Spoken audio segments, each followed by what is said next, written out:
It is officially regular season game week. We are just days away from the start of the regular season, and we're bringing back a good old-fashioned Locked on Predators favorite segment, Plus Minus. It is our first Plus Minus of the season. We'll take a look at the highs and lows of the Predators preseason so far today on the Locked on Predators podcast.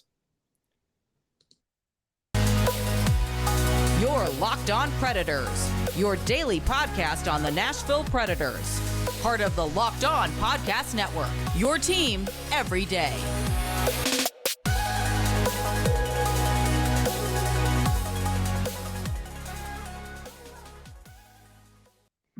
Thank you for making Locked on Predators your first listen of the day. Every single day, we are free and available wherever you get your podcasts. I'm Nick Morgan. I'm a writer and editor at ontheforecheck.com, and I have a partner in crime.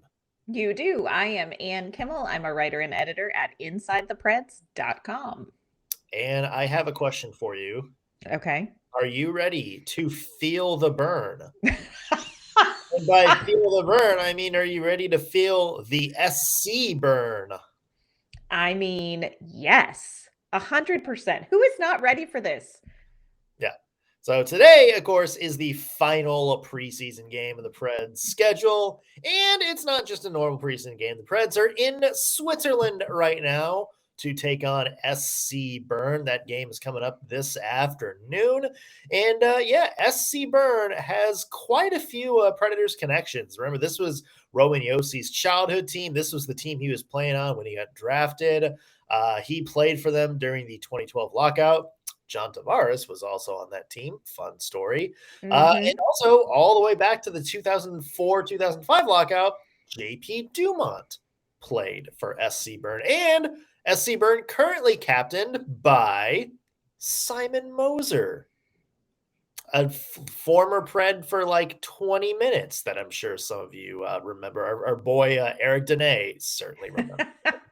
I love that. Yeah, so certainly in SC Bern, they've got a couple of like NHL players on the team. Kasper Dogvins, Eric Jelena, Cody Golubev, Dominic Cahoon, who of course was a big player for a while. So yeah, I mean, there's some players on here. They got some players. They do. It's going to be good. They got some players. And I think you and I, we were talking before this, and it's just like seeing all the tweets and stuff from the team and the players, and it's just the jealousy is kicking in. And we're kind of debating, we're like, could we write this off as a work trip? Like if we just booked something to Switzerland and Prague in the next, 12 minutes. Like 12 minutes or so. Like, would it count? Like, it's got to count as a work trip, right? Like, we got to get kind of credit for that. Like, this was our time to shine, Nick, because here's the deal. In Bern, Switzerland, we have a family friend who lived there. He was in the 1960s, the early 1960s. He was a foreign exchange student from Switzerland who lived with my grandparents in Titusville, Pennsylvania. Peter Berger, and we've stayed friends with Peter and Christine Berger. They have two grown children now. They're grandparents now. But tons of my family have gone to Bern to visit Peter and Christine. We could have had like free lodging. Peter and Christine would have hosted us. We could have done Switzerland, hopped a plane to Prague, greatest city I've ever been in. We have missed our window. Like, this was our time to shine.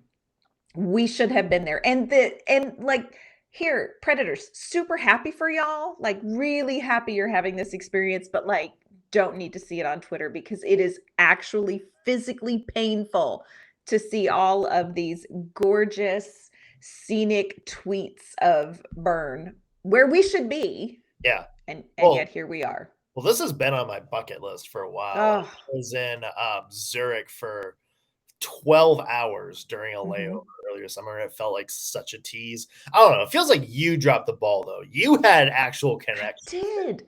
Yeah. I did. When this was announced. I'm pinning the fact that we're not there on you.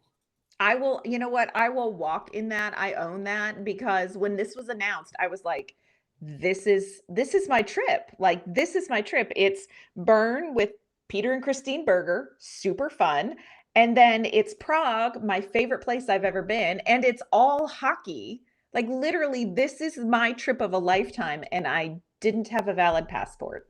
And so this is all my fault. And I will spend the rest of this Yeah. podcasting season trying to make it up to you, but pretty much I can't because There I better dropped the be a ball. whole lot of fireball shots taken out of the show until the end of the season. Yes, just to forget that, we weren't there. Yeah. So there, of course, is, I guess, a little bit of housekeeping that the Nashville Predators actually want to do in this final preseason game. I expect we're going to get a very healthy dose of Roman Josi and Nino Niederreiter for obvious reasons. But, hey, the Predators do have roster battles going on right now. They're going to need to trim that roster. And so this is kind of the last gasp to kind of see who's going to be on that opening night roster when they play against San Jose in Prague this weekend.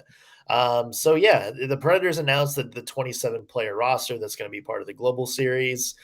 No real surprises on that one, and I know a lot of people were kind of crossing their fingers a little bit for Juuso Parssinen to maybe make a run with this team, but maybe that was like the only one that I said, okay.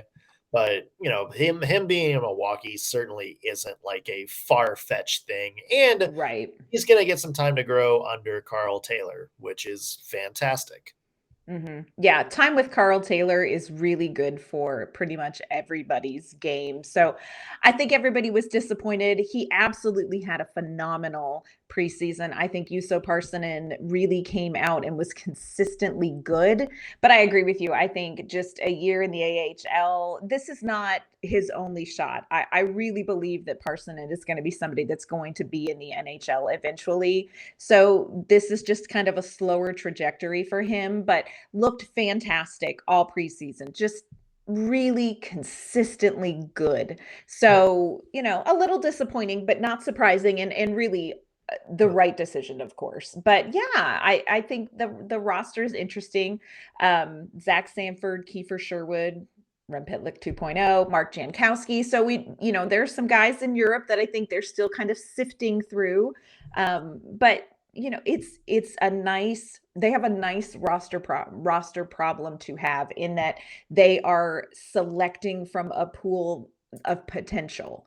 So, it'll be interesting to see who they put out on the ice today against Bern.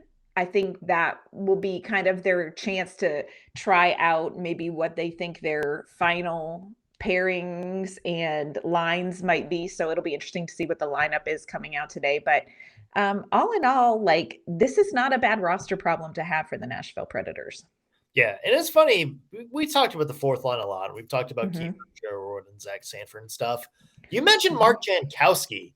Yeah. That is a guy that we haven't really talked about this preseason. He's kind of been quiet compared to somebody like Zach Sanford, Kiefer Sherwood, even somebody like Michael McCarron. He hasn't really stood out. But it's funny because the fact that he's still here and, you look at his size, you kind of look at his skill set, and you look and you're like saying, it's like, I know John Hines. I know David Poile. This is the type of player they like. And if they go for like that kind of like the gritty, tougher fourth line, it's like, yeah, that's a guy we haven't really talked about that might have a roster spot when the Preds get back from Europe. Yeah, for sure. And I think, like you said, he didn't maybe jump off the ice at anybody, but I think he did exactly what we think of as a, David Poile, John Hines, hard to play against identity fourth line. So be interesting to see where he sifts out. 28 years old, he's played, 270 some games in the NHL. So, he's seen some things. He's had some time on ice. So that may work in his favor, but he's one of those ones where I'm interested to see like, hey, where are you gonna shake out at? How's this all gonna fall into place? So today's lineup's gonna be, I think, a pretty good glimpse at where they're gonna be Friday, but you never know. Could always throw him in there. I don't know. Yeah, so we're excited to see that game today. It's facing off at 1:00 Central Time. I think that's what I have written down. All right. Yep. It's good to know my schedule's in the same place. So we'll have a little bit of a recap for you coming up in a future show. But today, we want to take a look back. So we're breaking out the first plus minus of the season. We're going to be looking at stuff that's good, give it a plus, stuff that's bad, give it a minus. We're going to do that in just a second. But first, I want to welcome a new sponsor to the Locked On Predators family. Today's show brought to you by SimpliSafe. The numbers don't lie. In the last decade, over 4 million people have chosen SimpliSafe home security to protect their home. You don't need to earn the trust of that many people without doing something right. At SimpliSafe, your safety is the only thing that matters. I know because I use SimpliSafe in my own little nook. They protect me with cutting-edge security technology, powered 24/7 professional monitoring agents who always have your back. Here's why I love it. With 24/7 professional monitoring, SimpliSafe's agent call you the moment a threat is detected and dispatch police or first responders in an emergency, even if you're not home or can't be reached. So if you go somewhere and you got pets, you got kids at home, anything like that, SimpliSafe can protect them as well. SimpliSafe blankets your home in protection with advanced sensors for every room, window, and door, HD security cameras for inside and outside your home, smarter ways to detect motion that only alert you when a threat is real, and even hazard sensors that instantly detect fires, floods, and other threats to your home. SimpliSafe's monitoring experts use proprietary advanced response technology to visually confirm when a break-in is real so you can get the highest priority police dispatch. So, customize the perfect system for your home in just a few minutes at simplisafe.com/lockedonnhl. You save 20% on your SimpliSafe security system when you sign up for an interactive monitoring plan and get your first month free. Visit simplisafe.com/lockedonnhl to learn more. There's no safe like SimpliSafe. All right, Ann, it is time for Plus Minus. It's our first one of the year. This is like one of our favorite segments that we did last year. I know. I love it. And this just really means that hockey is back. Like when the plus minus comes out of the cabinet, it is hockey time, my friends. So for those of you who are newer to Locked On Predators, we did this all last year. Basically, what we do is we take things that we liked about the past week in Preds hockey, things that were really good. We give them a plus. And then we take things that maybe could use some improvement or things that didn't exactly go to plan, and we give that a minus. So, Ann, let's get the season started, shall we? Give us a plus from the first 4 games of preseason so far. All right. So this is a plus that I was determined in my heart to be a minus from the get-go. And yet here I am. This is a minus that is 100% in the plus column. And that is Kevin Lankanen. Okay. Full disclosure, this signing did not please me. I was like, what are you doing? You are wronging my boy Conor Ingram. There is no reason for this. You just spent $1.5 million that you could have given me to go to Prague and burn. I was determined. Don't blame Lankanen for that. That's still your fault. I know. That's still on me. I was just trying to pass the $1.5 million. But I was determined not to like this move. I was determined not to like this signing. You looked at his stats when he was with Chicago. Not terrific. This is a bad move. What are they thinking? Conor Ingram has earned this chance to be the backup. Kevin Lankanen, I apologize to you. You are a fat plus for this preseason. I think Lankanen has looked incredible this preseason. He has played so well in net. He's looked good in training camp anytime that he has been net. I was at the game on Thursday when he was playing against Tampa Bay with a friend of mine, and she kept saying to me, whoever that is so good. Like, he just made some really high quality saves. And she kept saying, he's really good. He's really good. And I'm like, I know. We didn't want to like him, but here's Kevin Lankanen killing it. So my first plus is Lankanen. He wants to be here. He has spoken so highly of the franchise, and he is absolutely taking advantage of every minute he has in net. So thank you, Kevin Lankanen. You get the first plus of the season. Yeah, goaltending in general has kind of been a plus. Saros did very, very well in his debut. Conor Ingram had a rough first game, but he bounced Mhm. back in the second half of that game the other night with a really, really good performance too. So, yeah, I mean, you have to like what you've seen from Preds goaltending so far in preseason. Mhm. And speaking of liking what you're seeing, I am going to give a shout out, Anne, to Cody Glass. Oh, yes. I put this tweet out after I can't remember. It was one of his second games where it's just becoming harder and harder to envision a scenario where Cody Glass is not on this team full time this coming Yes. season. The first game he played, he stood right between Philip Forsberg and Matt Duchene. We talked about that game a little bit where it's like, okay, yeah, he's actually proving he can be like on a top line scoring. And as we mentioned, it wasn't like a situation where he was just kind of piggybacking off those other two guys. He was Mhm. actively creating plays for them, like, getting them in open, being like what a first line center should be.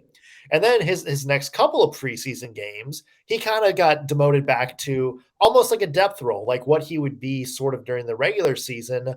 And he excelled at that too. He played with Ellie Tolvin. Those two had some pretty good chemistry. He's very good on the power play, took a little Yes. bit of special teams time. So he's been doing it all. And, as we talked about what the fourth line is going to be, maybe you want that to kind of be like a 3A and 3B situation where maybe Cody Glass is kind of the more two-way high scoring sort of third line. And then the herd lines, you're kind of Mhm. 3B, like they're like the checking line that you throw out there. If that's the case, Cody Glass has proven that, yeah, he can handle that. He can go out there for 15 minutes, 16 minutes a night if needed and play in whatever role you need him. And so that's my take on Cody Glass. I just don't see a situation where he shouldn't be on this team full time when the season starts. I 100% agree with you. And I'm so glad. Cody Glass has been such an interesting story to follow. Definitely had not a linear path in his early years in the NHL. He's really been through some things, but I love what we've seen from him in the preseason. I really feel like you said this is somebody who is ready for NHL minutes, and last season at the beginning of the year just wasn't, and he's done the work. And I really I agree with you. I can't envision a roster that doesn't have Glass on it because I think he adds so much. You mentioned on special teams. So I agree with you 100%. I need Cody Glass to be on this team because somehow I have gotten like very emotionally invested in his success and it's just been awful. Are you sure he's not your Rem Pitlick 2.0? No, I Is st- that the no. is that the last battle of Camp Sherwood versus Glass for who gets to be Pitlick 2.0? There you go. Let's see what they put down this afternoon and let's revisit this because, but I do like I heard in one of his press conferences or one of his media moments he was saying like this may be my last chance and the mom in me is like stop it, speak life. Like Yeah. this is not your last chance. You're like 16 years old and don't put so much pressure on yourself. But Mhm. he has done everything right through some difficult circumstances. So 100%, Cody Glass, you are a fat plus. I actually just kind of want to amend that and just say, really, everybody vying for that fourth line, Hmm. they deserve a plus because there's a Yeah. lot of people. Zach Sanford, Michael McCarron, uh, Kiefer Sherwood, Ellie Tolvin has had a good Hmm. preseason. A lot of players have done very, very well this preseason. We haven't even really mentioned Cole Smith, and Cole Smith is a Oh guy my gosh. who has played pretty well when he's played too. So, yeah, I mean, all the guys on fourth line. This isn't a situation where it's like, oh God, who's going to be the last couple of people who have to jump in and fill this Yes. roster? You actually have a good choice of players who have played very, very well. So there's going to be depth there when the season begins. Yeah, and it's a great thing for the Nashville. It's a great problem for the Nashville Predators to have. It kind of sucks that they have to make their decision in a condensed season with maybe a little bit less time than they would like and a fewer preseason games than they would like to make this decision. But man, this is a great problem to have. So, way to go Nashville Predators, like a plethora of options. Yeah, good job. Good job. Well done.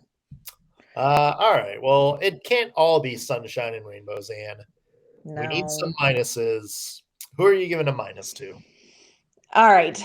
My first minus, and this is somebody that we were just talking about in a plus column, so this might seem a little bit weird, but my first minus does not go to this player so much as it is about sort of this player, and that's Ellie Tolvin. And look, Ellie Tolvin, again, like you said, he's had a pretty good camp. My only thing is Ellie Tolvin had a good season last season. Like his game, well-rounded. He had a good season. Don't you give me that face. I see your face. But really, season?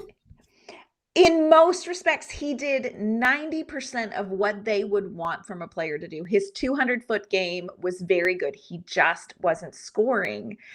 And I really wanted him to come into training camp and I wanted him to just set the twine on fire. Like, that's all I wanted. Like, that was my big hope. Like, dear Santa, please bring Ellie Tolvin in, just dozens of preseason goals. And that's still not quite happened.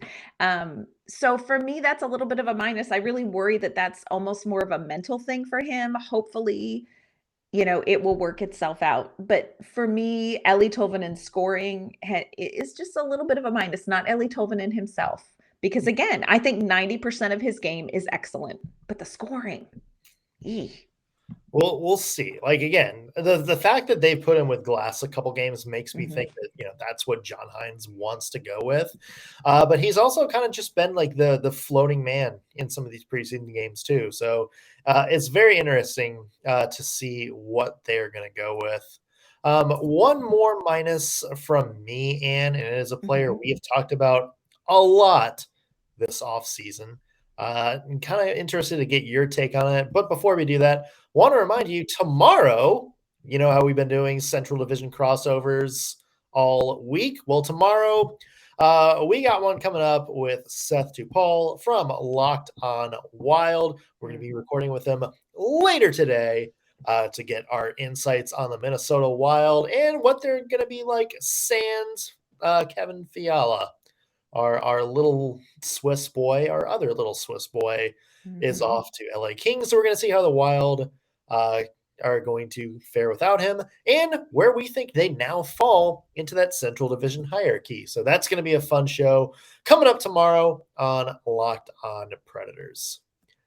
All right, Ann. I mentioned I have a minus. Might be a little bit of a controversial one. Is a player we talked about a lot. I'm going to have to give a minus so far to Phil Tomasino. Now, here's the thing. Okay. Now, don't give me that.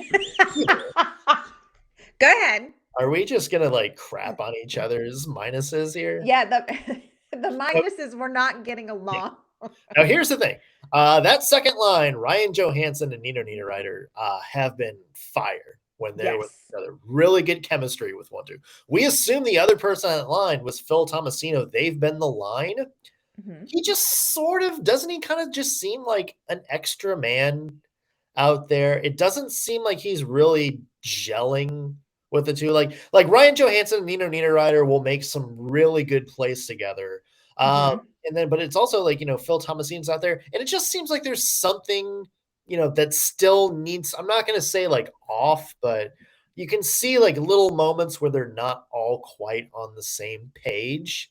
And that's kind of disappointing because I was really hoping to see Phil Tomasino thrive on that line and kind of jump up and take control of the spot. Now, he's had a pretty decent we've seen him in camp and he's been pretty good.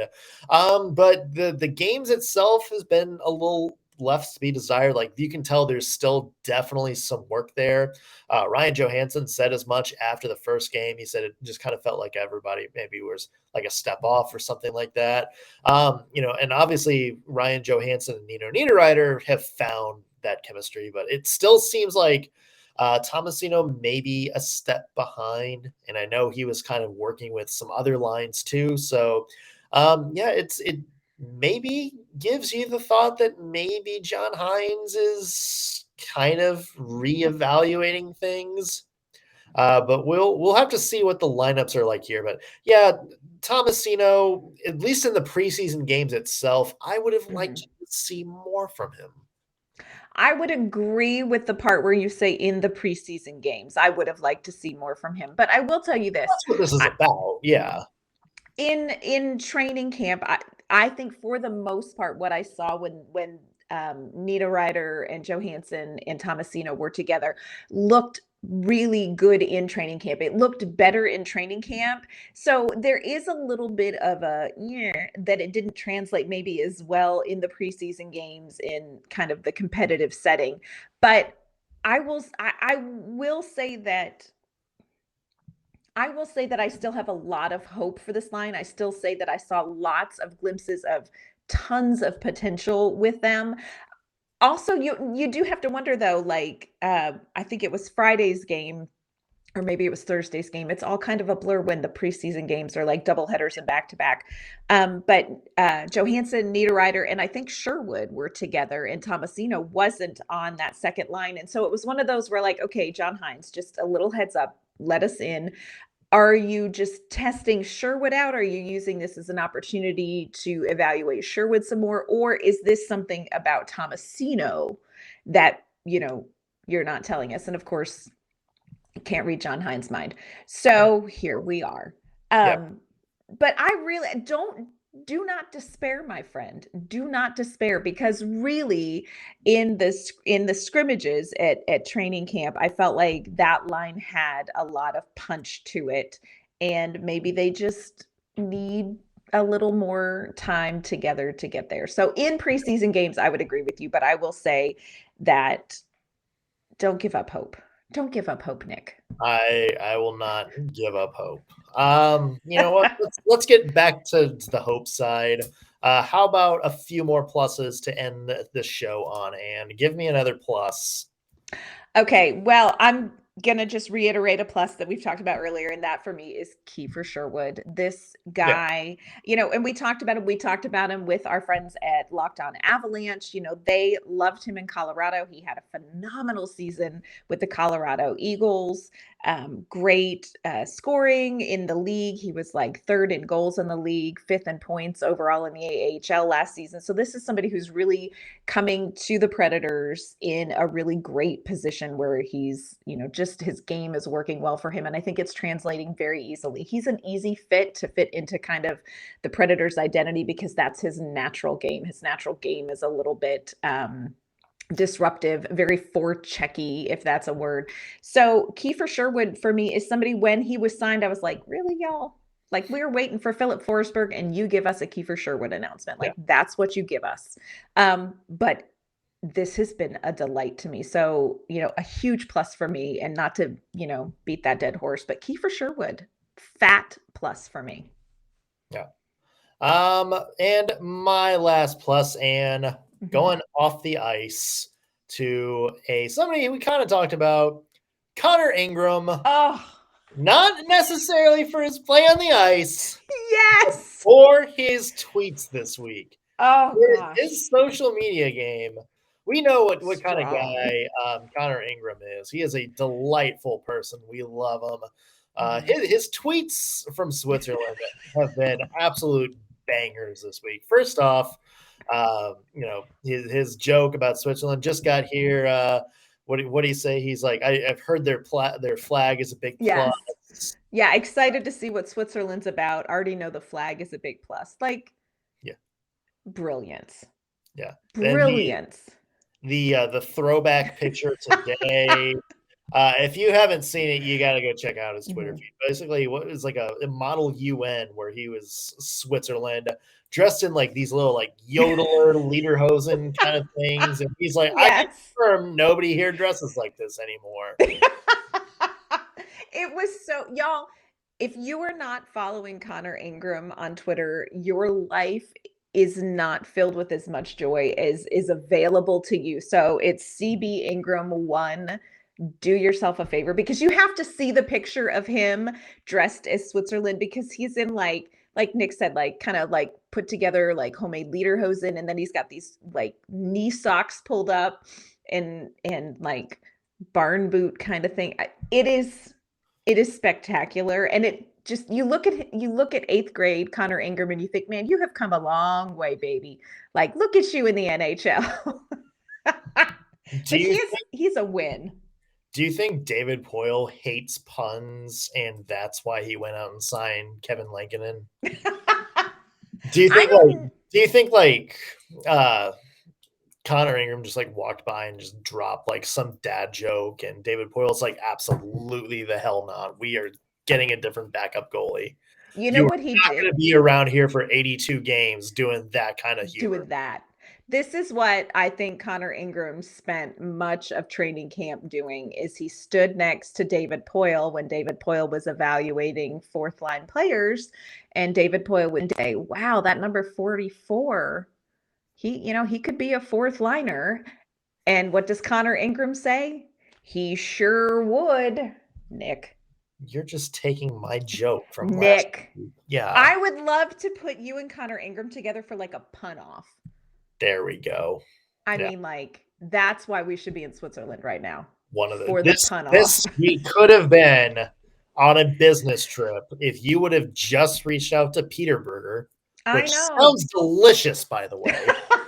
Like that is so wonderful. Yeah, like that is so that is wonderful. like a knockoff like 50s diner chain that existed in like 1992. No, it's really a person. He lived with my grandparents as a high school exchange student. And what is so cool is like he stayed close with my grandfather, passed away a long, long time ago, but he was very close with my grandmother. Like she would fly over there when she was like 85 years old and hang out with Peter and Christine Berger in Switzerland because like that's the best life that we're not living. Like my grandmother lived our best life, Nick, and here we are podcasting from home. Yeah. That's my bad. Would have been podcasting from Switzerland. You know what? That's my bad. I'm gonna give you a few days to redeem yourself. Okay, that's a minus. That's a minus. That is a minus. That is a big minus. But you know what? Hey, we got more shows to do this week. So yeah, make sure you guys are subscribed to the Locked On Predators YouTube channel. Make sure you're subscribed if you're listening to this just via your ears, wherever you get your podcast from: Spotify, Apple, Stitcher, all the big ones. We're on there. Just search Locked On Predators. And where can the people find your work? You can find my work at InsideThePreds.com, and you can find me on Twitter at ANK_Mama on Ice. You can find me at ontheforecheck.com. Follow me on Twitter at _NSMorgan. And as always, follow the show at LO_Predators. Tweet us, say hi. That's going to do it for today's edition of the Locked On Predators podcast. Thank you for making us your first listen of the day. We'll be back tomorrow with an all new episode. We'll see you then.